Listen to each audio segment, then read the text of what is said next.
Hello everyone, সবাই কেমন আছো? আশা করি ভালো আছো। আমিও খুব ভালো আছি। আজকে বাড়িতে সবারই আবদারে চিকেন রান্না করছি, তবুও মাটির চুলাতে। এই তো পেঁয়াজ টিয়াজ সব কিছু দিয়ে ভালো করে ভাজা এই মশলাটা ভালো করে কষিয়ে নিলাম। তারপরে চিকেনগুলো দিয়ে দিলাম মশলার মধ্যে।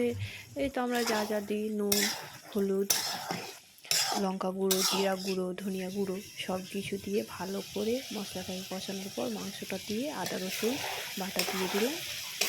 তারপরে কিছুক্ষণ ভালোভাবে কষিয়ে নিতে হবে। দেখুন, আমি মাংসতে কিন্তু এতটা তেল দিইনি যতটা তেল ছেড়েছে, কারণ চিকেনটাতে অনেক তেল ছিল। খুব সুন্দর করে কষিয়ে নিব। কষিয়ে নেওয়ার পরে এই তো গরম জল দিয়ে দিলাম। কিছুক্ষণ এবার ঢেকে ফুটিয়ে নিব। এই তো ফুটে গেছে। এবার মাংসটা প্রায় আমার হয়ে গেছে। বাস আর 2-3 মিনিট ফুটালেই হয়ে যাবে। এই যে দেখুন আমার ফাইনাল লুক। বাস আমাদের চিকেন রেডি মাটির চুলায়।